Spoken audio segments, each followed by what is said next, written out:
ఎవరే? వాడేనే సూర్యరెడ్డి. లంచ్ కొండ వెదవా. అందరూ వీళ్ళనే ఉంటారా? పోలీసు ఓడయ్యుండి అన్ని దొంగ బుద్ధులే. అవునే బాబు, నాకు కూడా వాడంటే ఒళ్ళు మంట. సర్లేవే, ఇప్పుడు వాడి సంగతి మనకెందుకు. ఏయ్, నీ నగలన్నీ అలాగే ఉంచేసానే, నేనేం తీసుకోలేదు. నేను హెల్ప్ చేయనా? చక్కగా ఉన్నావు. నేను ఇది ఒకసారి పెట్టుకోనా? ఓకే.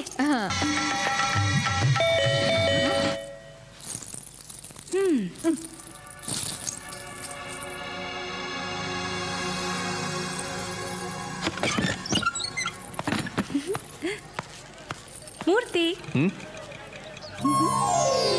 అబ్బో, ఓ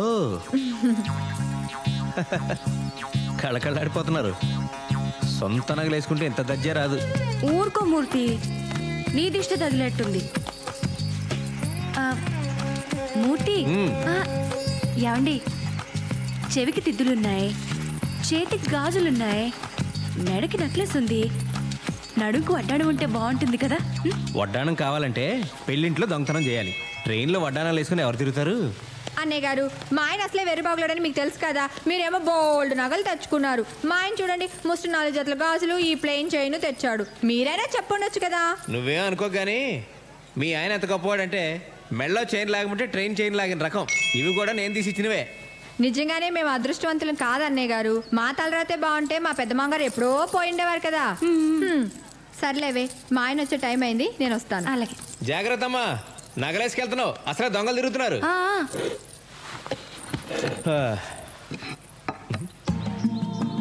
వడ్డించవే, ఆకలేస్తుంది. ఈ రోజు నాకు ఎంత ఆనందంగా ఉందో, ఎంత సంతోషంగా ఉందో, ఎంత హ్యాపీగా ఉందో. రోజు వంట చేస్తే ఆయాసం వచ్చేది. ఇన్ని నగలేసుకున్నా ఒళ్ళెంత తేలిగ్గా ఉందో. ఈ బంగారు నగలు అస్సలు బరువే ఉండవండి. దరిద్రపు కొట్టు మంచినీళ్ళు బిందె ఎంత బరువు ఉంటుందో. అన్నట్టు సూర్యరెడ్డి గారు వచ్చారు, మిమ్మల్ని ఫోన్ చేయమని చెప్పారు. భలే మనిషి అండి ఆయన. రాత్రి మీ వారు ట్రైన్ నుంచి నగలు సూట్ కేసులు తేలేదా అని జోక్ చేశారు. వాడికి అనుమానం వచ్చి ఉంటుంది, లేకపోతే ఆ జోక్ వేయడు. ఆ నగలు తీసి నువ్వు ఎగ్జిబిషన్ లో జైంట్ వీల్ ఎక్కినా 5-6 రౌండ్లన్నా వేస్తారు. మీరేంటండి అప్పుడే తీసేయమంటారు? నన్ను కొంచెం సేపు ఎంజాయ్ చేయనివ్వండి. ఎంజాయ్ చేసింది చాలు గానీ అవి తీసేలా ఇవ్వు. ఎందుకండి? ఇవి పట్టుకెళ్ళి ఆ సూర్యరెడ్డికి ఇచ్చేస్తారా? నోరు మూసుకొని చెప్పి చేయడం నేర్చుకో. పోలీసు నీడ మన ఇంటి మీద పడిందంటే జాగ్రత్తగా ఉండాలి. తెలీదా?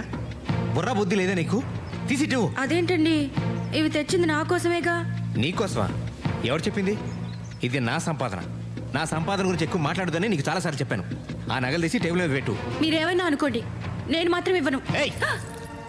ఇంకోసారి వీటి గురించి ఎప్పుడైనా ఎక్కడైనా మాట్లాడితే నరికి పోగులు పెడతా.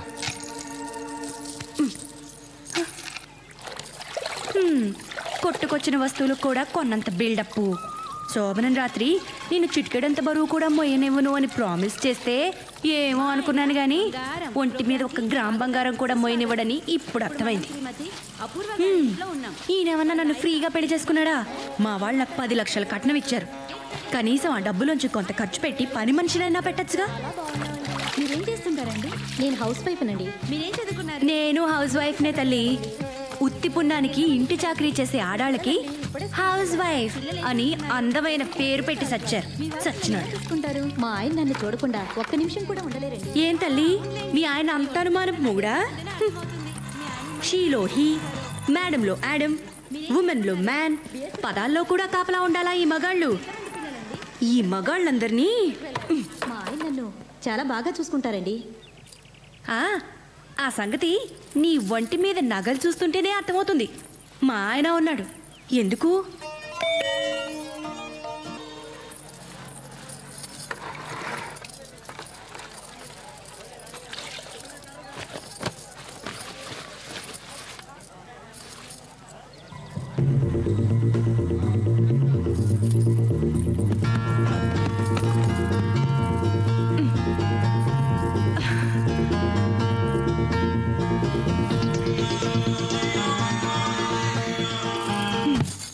Sir tea.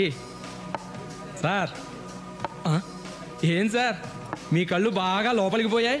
రాత్రి మేడం గారు నిద్రపోనివ్వలేదా ఏంటి? రేయ్, నా కళ్ళు లోనకున్నాయా లేదా బయటికి వెళ్ళాడుతున్నాయా, మా ఆవిడ నన్ను నిద్రపోనలేదా లేదా పక్కన నన్ను నిద్రపోనలేదా, ఈ డీటెయిల్స్ అవసరం ఏంట్రా? చంపేస్తాను రే. సార్ మీకోసం పోలీసులు వచ్చారు సార్. పోలీసులా? ఇంకా చంపలేదు, అప్పుడే పోలీసులు వచ్చారా? ఇదిగో నిన్ను సార్ సార్ అని మర్యాద ఇచ్చి నీ కూడా తిరుగుతుంటే నువ్వు తప్పుడు పని చేసింది చాలక నాతో కూడా చేయింతావా? నాకు వచ్చ కారిపోతుందిరా. నేను పోలీసులతో నిజం చెప్పేస్తాను, నాకు దానికి ఏ విధమైన సంబంధం లేదు. నువ్వు దొంగతనం చేస్తే నేను ఆ నగల మోసానంతే, నాకే పాపం తెలీదు. మీరు ఏమైనా చేసుకోండి. వాళ్ళు అడగక ముందే మొత్తం కథ అంతా చెప్పేసేలా ఉన్నావు. ఏం జరిగినా నేను మాట్లాడతాను, నువ్వు నోరెత్తావంటే చంపేస్తాను. సార్ ఆ రోజు నేను అక్కడ లేనని చెప్పరా? సరే రా. మూర్తి, డిఐజీ గారు మీ ఇద్దరు హెల్ప్ కోసం వచ్చారయ్యా. ప్రజాపత్రిక. ఎవరు మీరు? ఏమిటండి మీ న్యూస్ పేపరు? రైలు ప్రమాదం జరిగితే చుట్టుపక్కల ఉన్న ప్రజలు కొన్ని వందల మంది ప్రాణాలు కాపాడారు. మీరేమో నగలు దోసుకుపోయారని, సూట్ కేసులు ఎత్తుకుపోయారని, అసలు రైలే దోచేశారని మీ ఇష్టం వచ్చినట్టు రాశారు. అంత ప్రమాదంలో కూడా ప్రాణాలకు తెగించి మరి రక్షించిన వారిని మీరు ఇన్సల్ట్ చేస్తున్నారు. ఏమిటి పద్ధతి? ఏంటో ఇది? ఎవరు నువ్వు? ఏంటి దబాయిస్తున్నావు? అసలు నేను లోపలికి ఎవరు రానిచ్చారు? లేకపోతే ఏమిటండి, ప్రమాదం ఎలా జరిగిందో రాయాలి, ఎంతమంది చచ్చారో రాయాలి, చచ్చిన వాడికి గవర్నమెంట్ ఎలాంటి సహాయం చేస్తుందో రాయాలి. అంతేగాని మీ ఇష్టం వచ్చినట్లు ఊహించి రాసి మంచి పనులు చేసిన వాళ్ళని మీరు ఇన్సల్ట్ చేస్తున్నారు. సూట్ కేసులు ఎత్తుకుపోతున్నాడు ఫోటో. మీరు ప్రజలకు ఉపయోగపడేది రాయాలి. రెస్పాన్సిబుల్ జర్నలిజం అంటే అది. సార్ సార్ సార్ రేయ్ వీడిని లోపల పడేయండి రా. థ్యాంక్ యూ సత్యమూర్తి గారు, మీరు తీసిన ఫోటోలన్నీ నాకు కావాలి. వాటి ద్వారా చాలా మంది దొంగలు పట్టుకోవాలి సార్. అక్కడ అందరినీ నేనే ఫోటోలు తీసాను సార్. ఇదిగోండి సార్, నా దగ్గర ఉన్న ఫోటోలు మొత్తం మీకు ఇచ్చేస్తాను సార్. వాళ్ళందరినీ నేనే పట్టిస్తాను sir. Very good my boy. సాయంత్రంలోగా ఆ ఫోటోలన్నీ నాకు కావాలి. అలాగే సార్. లేకపోతే నిన్ను బొక్కలో తోస్తా. థ్యాంక్ యూ ఎడిటర్ గారు. Thank you sir. నేను వస్తా. Thank you.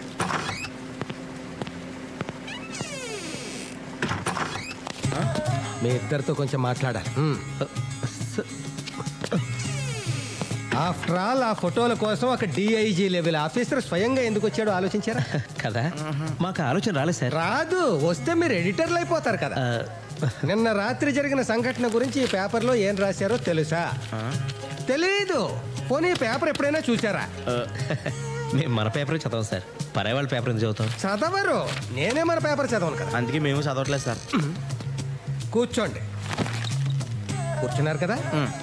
ఇప్పుడు నేను చెప్పేది జాగ్రత్తగా వినండి. వింటారు కదా? నిన్న రాత్రి ట్రైన్లో ఏసీ ఫస్ట్ క్లాసులో ఒక సూట్ కేసు పోయిందట. దాంట్లో ఎంతో విలువైన వజ్రాలు ఎన్నో ఉన్నాయట. ఆ సూట్ కేసు ఒక రాజకీయ నాయకుడిదట. ఎవరిదట? రాజకీయ నాయకుడిదట. అదన్నమాట సంగతి. అందుకన్నమాట డిఐజీ స్వయంగా వచ్చింది. ఫస్ట్ క్లాస్ ఏసీ కంపార్ట్మెంట్లో వజ్రాలు సూట్ కేసా? అవునయ్యా. దాని సంగతి మీకు ముందే తెలుసా? తెలిసే ఉంటుంది. ఎవరైనా పట్టుకుపోతుంటే చూసారా? చూసే ఉంటారు. క్విక్ నాకు చెప్పండి. మన ముగ్గురం వెళ్ళి వాడిని పట్టుకుంటాం. మన ముగ్గురికి 3 వాట, వాడుకో వాట. 3వ కంటికి తెలియదు. పోలీసులకి సంగతి తెలియకుండా జాగ్రత్త పడతాం. పోలీసులు నోరేస్తారు. నాది పూచి. ఎవరిది పూచి? నాది. 3 వాటాలు కాదు సార్, ఆడెవడో అందరికీ 3 నామాలు ఎట్టి వెళ్ళిపోయాడు. ఆ సూట్ కేసులు పట్టుకుపోవడం మేము చూసాం, కానీ అందులో వజ్రాలు ఉన్న సంగతి మాకు తెలియదు సార్. తెలిస్తే అది ఆడికి ఎలా వదులుతా ఉండి మర్డర్ చేసినా మేము తెచ్చేసుకునేవాళ్ళం కదా. ఊరుకో. సరే సార్, మేము వెళ్ళొస్తాం, ఆ పనిలో ఉంటాం. నీలాద్రి, నాకు అర్జెంట్ పని ఉంది, మళ్ళీ కలుద్దాం. సార్ ఇది అన్యాయం సార్. ఏంటి పని ఉందని చెప్పడమా? అది కాదు సార్, నేను తీసుకున్న సూట్ కేసు ఆ ఏసీలో ప్రయాణం చేసేవాడు కాదు సార్. అక్కడ టీసీ గడిది. అందులో నలిపోయిన నల్లకోటు, సింపేసిన టికెట్లు, తడిసిపోయి కంపోచ్చేతను కట్టారు తప్ప ఏమీ లేవు సార్. నువ్వు చాలా లక్కీ ఫీల్ అవ్వు. బనియన్స్ డ్రాయర్స్ కూడా లేని పేదవాళ్ళు మన దేశంలో చాలా మంది ఉన్నారు. మనిషి అనేవాడికి తృప్తి ఉండాలి నీలాద్రి. దేవుడు ఇది ఇస్తే తీసుకోవాలి. Okay sir. సార్ సార్ మీరే నాకు దేవుడు సార్.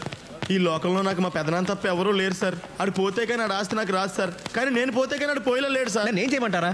మీ పెదనాన్ని ఖూనీ చేయమంటావా? అయ్యి బాబోయ్, అంత మాట అంటున్నా సార్. సార్ మీరు పట్టుకెళ్ళిన సూట్ కేసులో వజ్రాలు కానీ ఉంటే సగం నాకు ఇప్పించండి సార్. కర్మ, ఆ వజ్రాలే నా దగ్గర ఉంటే నాతో ఇంతసేపు మాట్లాడే అవకాశమే నీకు ఉండేది కాదు. అంటే వీడి దగ్గర కూడా వజ్రాలు లేవన్నమాట. అమ్మయ్యా, వీడికి వజ్రాలు దొరకలేదు.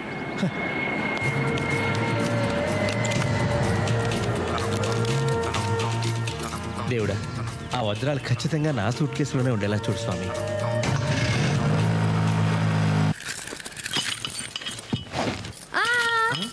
కాసేపు ఆగు. ఏంటమ్మా రైతు పగలు కొడతారా ఏంటి? అయితే నేనెందుకు? నువ్వు ఉండవయ్యా.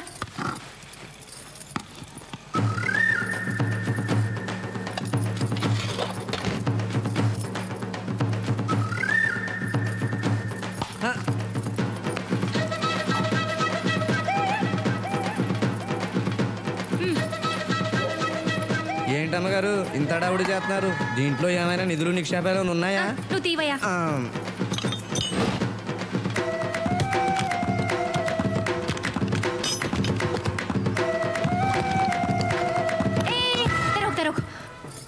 లాక్ తీమన్నారు, తీసేసావు అంతవరకే. ఇదిగో 50 రూపాయలు. ఏంటమ్మా ఇంత ఖరీదైన సూట్ కేసు పాడవకుండా తీసినందుకు కనీసం 200 తీసుకోవాలి. 200? ఇంకా నయ్యం 2000 అన్నావు కాదు. ఇదిగో 100. ఆ 50 ఏంటి? ఇంకా మాట్లాడుకో. వెళ్ళిపో. వెళ్ళమన్నానా?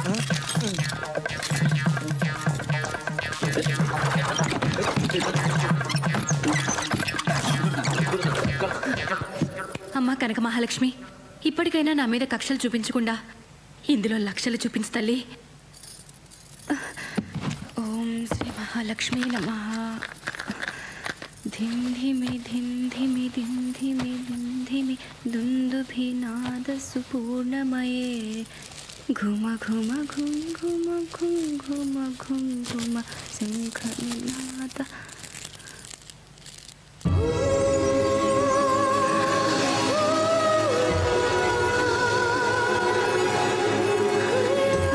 తల్లి కనక మహాలక్ష్మి, ఈనాళ్ళకి నన్ను కరుణించావా తల్లి? అయ్యో బుజ్జి ముండలు ఎలా మెరిసిపోతున్నాయో. ఏదో మూర్ఖంగా ముండా అనేశాను, నన్ను క్షమించు తల్లి.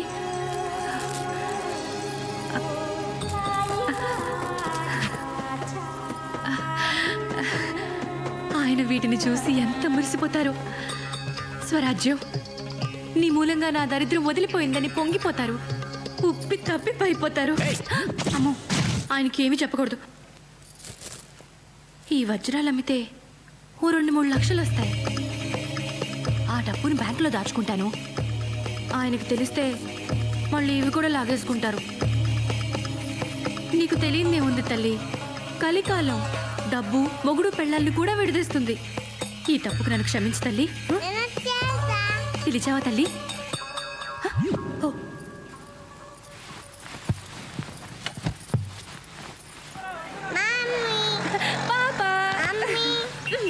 బంగారం,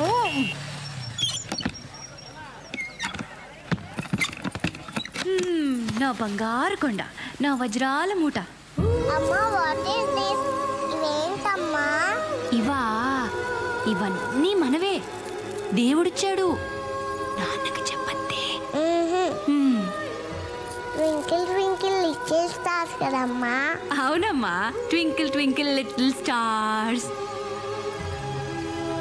ఇవి నావి. ఇవన్నీ మనవేనమ్మా. ఇటు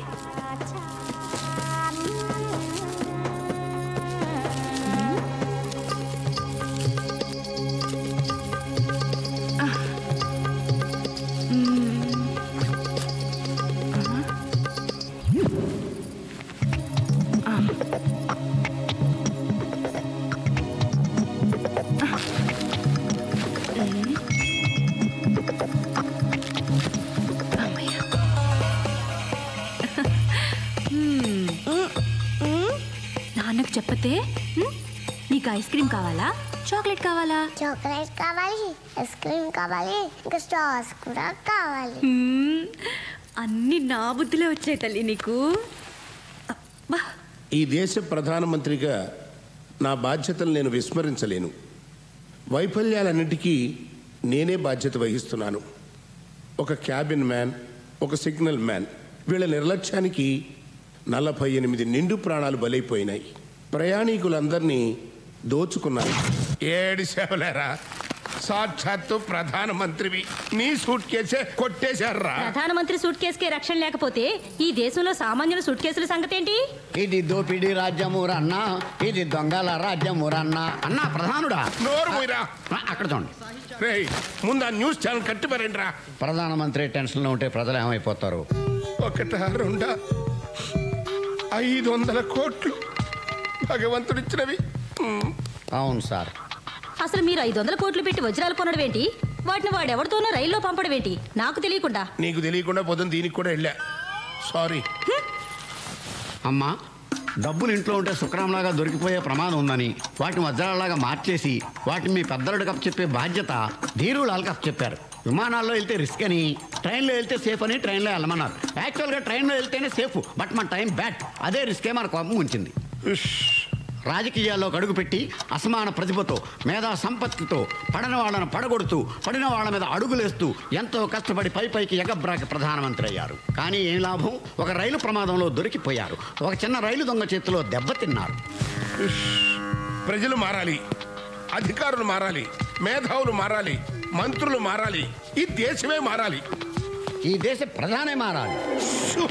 ఏడుకోడలవాడ వెంకటరమణ స్వామి, నా వజ్రాలు నాకు సురక్షితంగా దొరికితే నీకు 2 వజ్రాలు హుండీలో వేస్తా.